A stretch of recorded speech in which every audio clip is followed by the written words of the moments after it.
We'll have a moment of silent meditation and pledge to the flag.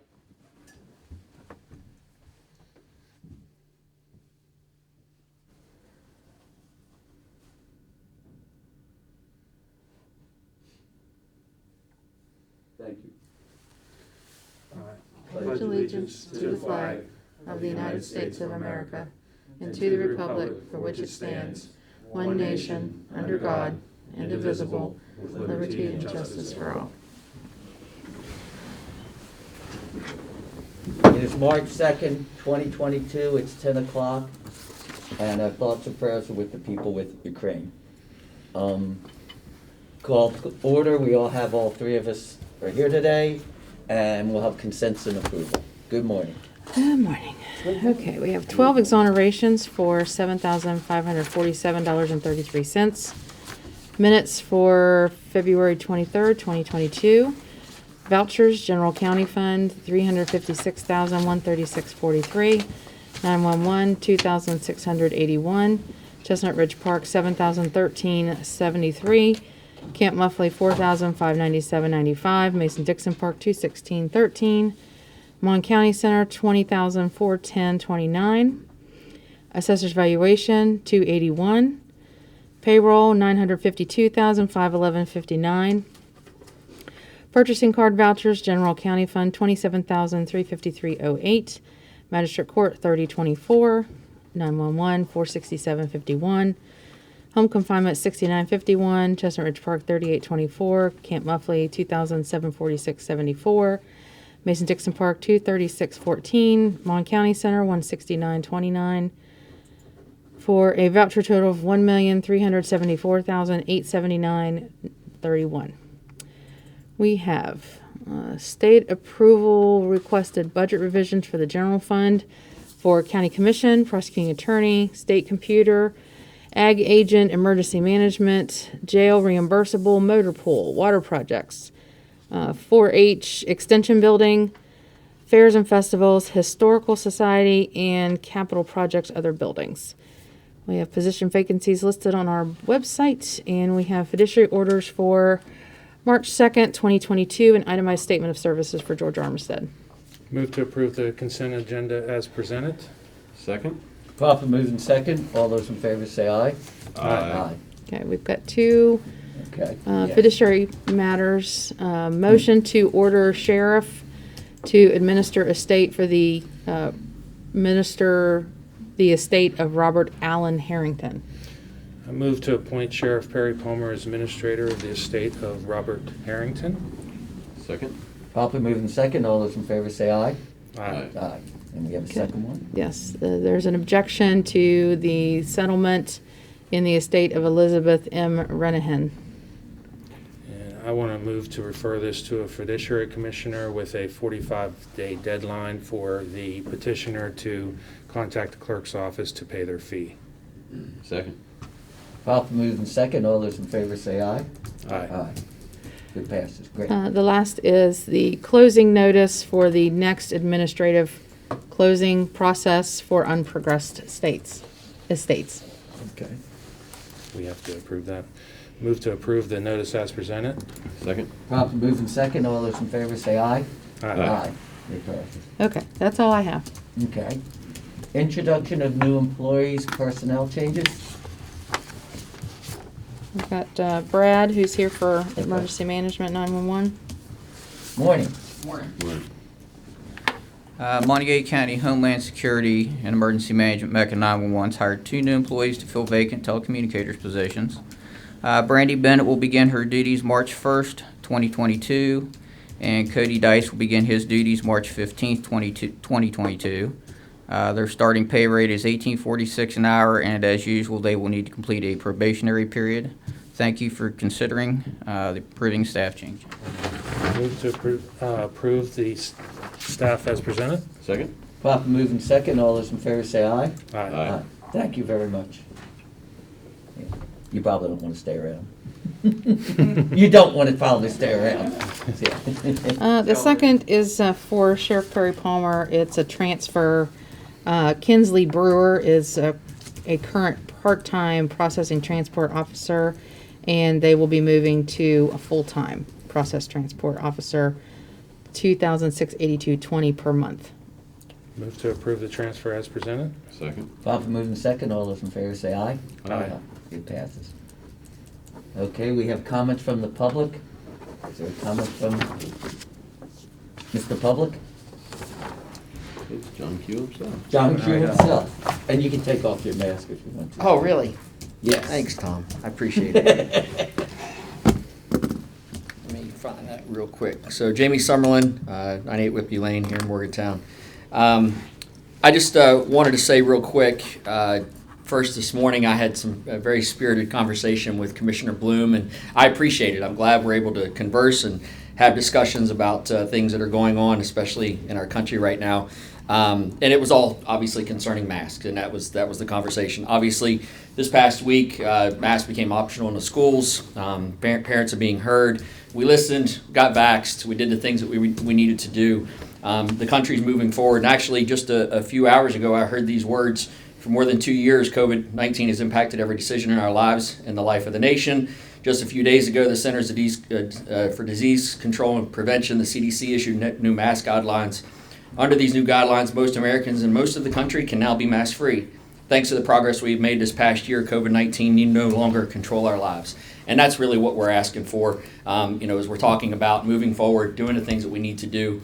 I appreciate being able to have conversations and the leadership that we've had as we move forward with this. The numbers are going down, and we just appreciate being able to continue to live freely as Mountaineers live free and to do the things that we need to do. I know I've been hit a few times online about the events and things that we've had over the past couple of months, calling them super spreader events and all these things, and all that's happened is the numbers continue to go down. So I would appreciate just continued consideration as far as moving forward concerning the mask guidelines in the county and the things that we can do to continue to move forward just like the rest of the state, the country, the world is doing. There's a lot bigger problems out there right now that we're obviously seeing on the news. So I just wanted to share those thoughts this morning. Thank you. Thank you very much. Jamie.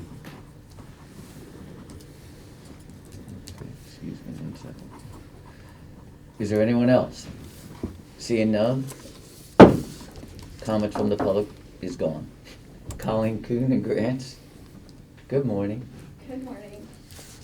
I have today the Community Corrections Grant application that I'll need you to sign. We're requesting $252,499.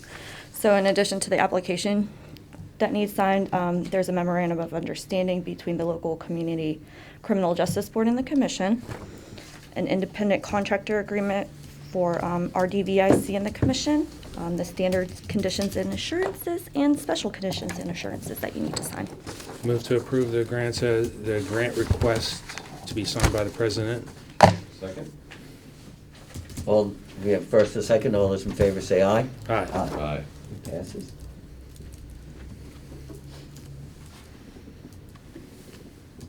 Okay, hold on. I'm just looking at this. Okay, great. Correspondence. First one is Mon County Health Department, March 2022 COVID testing vaccine schedule. And it's just, that's being posted correctly. Do you want it posted on our website? Is that what you're asking? Yeah, Yeah, that'd be fine. I'd like to keep it posted at least for another month. Yeah, it's also on the health department's website too. Yeah. Okay, but that, it is the health department, but it's still being held at WVU Rec Center. Okay. Okay, we'll clarify that. B, a letter received from a resident from the area near Hornback Road. Just a concern about the roads. Yeah, it's Mary Ann Babish Foles. She lives on Bloody Run Road. Road and drainage Road and drainage, yeah. concern. Okay. You have any other correspondence? Yeah, I got something yesterday. Louis Scotchell Sr. dropped off some correspondence yesterday regarding the estate of his uncle, Arthur Scotchell. Mm-hmm. There's no action item. It's just FYI. Okay. Thank you. Mm-hmm. So, I have one piece of Go ahead. correspondence. I wanted to note that we did receive a letter from the auditor's office regarding the problem in the direction forward with valuation numbers. And so we'll we'll take that into account as we're going through our budgeting process. I did speak with, just a little FYI on that, I did speak with Patrick Tenney yesterday from the assessor's office, and they have submitted a request to the auditor's office for an extension to get their certification done. I did ask him if he could provide us with values up to what they already have in the computer, so that we could input those into the budget document to at least get started, and he is going to check on that. Okay. But they're required by statute to deliver the values by tomorrow? Tomorrow. Okay. But the likelihood of that happening is, And I think what the auditor's office was assuming that if you don't have all the You can't. minerals stuff in there, just provide the numbers that you have and note to the auditor's office that they are incorrect, and then we'd have to adjust them later, but. yeah, I'm hoping that they We get all get the done quick, information. more expeditiously than they thought, so. Okay. And any comment? Well, I'm just gonna add a comment. If they're having difficulty right now with those evaluations, how are they gonna deal with the personal property taxes in 55 counties? That's all I'm gonna say. Is there any other correspondence? No. I have a couple, and I know several of us have all received requests to the possibility of changing our lights out on the courthouse square to glow blue and yellow, and I've already passed that on with the support of the other commissioners, and we will be doing that for support of Ukraine. So I appreciate the suggestions, and I really want to appreciate us being able to do that, so thank you. Seeing anything else, we'll go to unfinished business. None. No. New business. Consideration to approve a request by Main Street Morgantown for use of the courthouse square on various dates.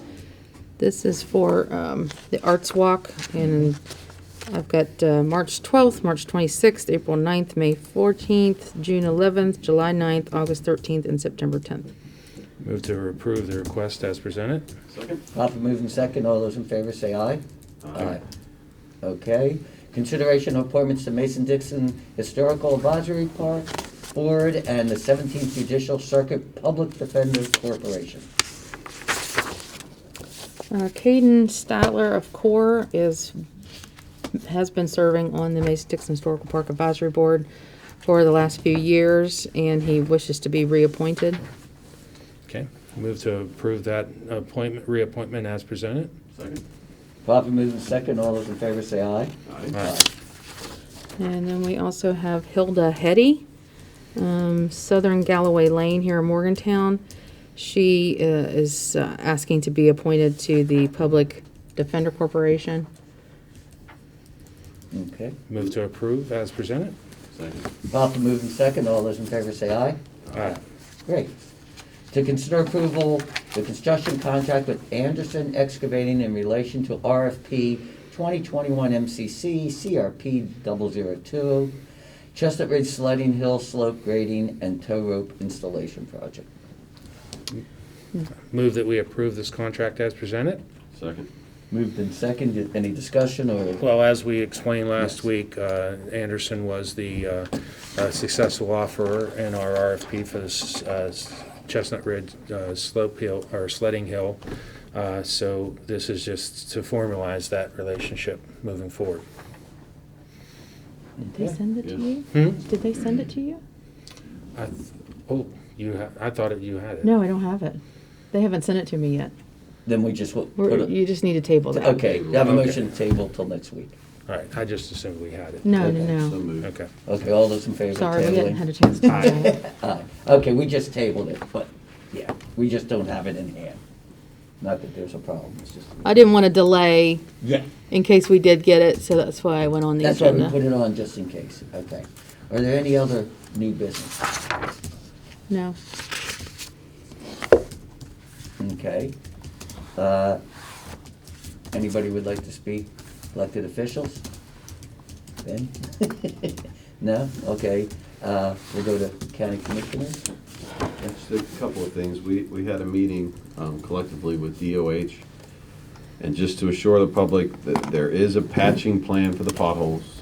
Once the plants are open, which should be any day, the asphalt plants, they're starting with the interstates and moving downward, and they have a plan to patch all the holes in a very quick, rapid way. At least that's what we were told. So they're aware of them.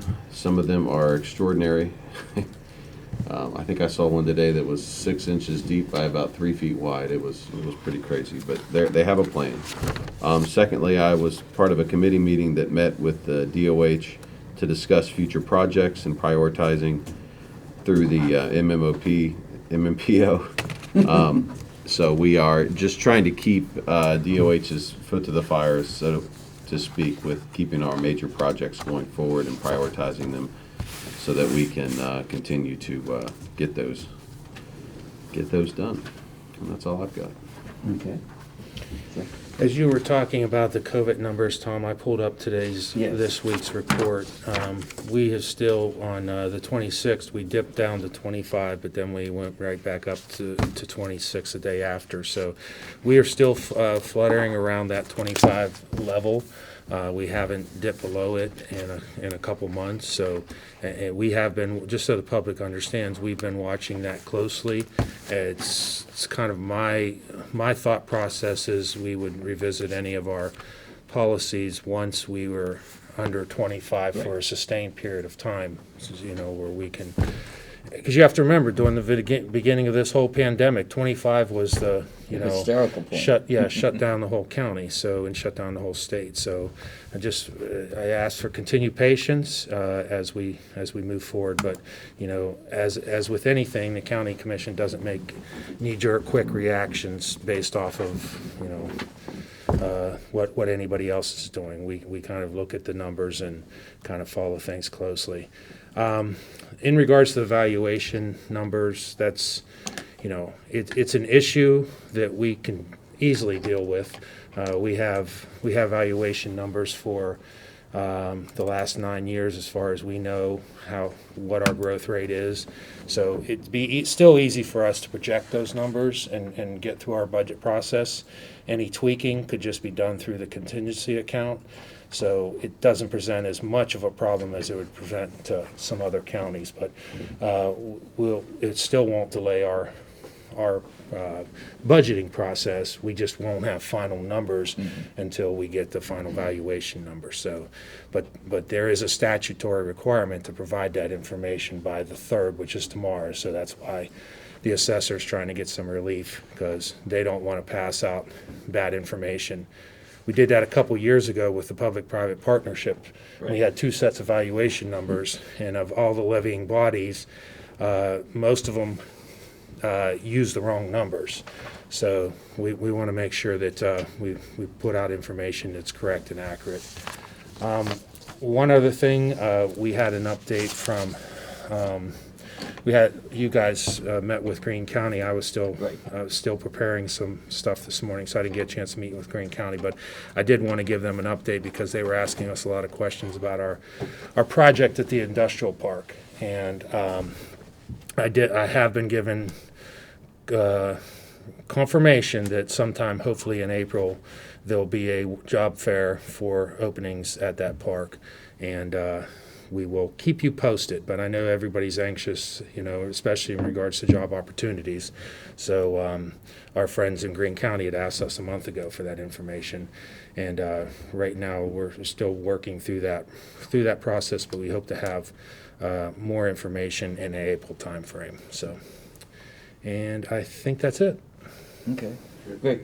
Since you mentioned Greene County, I did want to publicly thank Beverly McIntyre of the Mount Morris Gospel Tabernacle Women's Group, who, when we have relationship with Greene County, they saw there was a need in our community about diapers, and they brought a truckload of diapers for us. And it was really nice that even though they're from Pennsylvania, they saw the need and they came over, and that's the kind of working relationship we have with Greene County. I have a meeting tomorrow with Leanne Santo to just touch base with her about West Virginia Black Bears, and then we will all get together just seeing what the future holds in Monongalia County Baseball Park. I do also want to acknowledge I was fortunate to attend in the chambers, Judge Scott, the adoption of Penelope Rose Blinko, and it was a great occasion for Steve and Courtney Blinko, and I just wanted to put on record, and I was so impressed with the judge and how they handled the hearing, and I really appreciate that. And the final discussion, as was said, Jamie and I had a very good discussion this morning, and the problem that I have a concern with, and Sean brought up with, is CDC has made the changes. Unfortunately, West Virginia is still a little bit behind the time with our numbers. And I had said exactly what you said. As soon as we go under 25, we will immediately start looking at making changes. And hopefully that'll be in a week or 2 weeks, but we are going to continue to monitor this carefully. And I appreciate Jamie coming, because Jamie took a big hit and heat from running some programs. And you shouldn't have had to do that, but I do appreciate, your professionalism in that. Any other questions? Seeing none, do I have a motion to So adjourn? moved. Second. Okay, we be gone.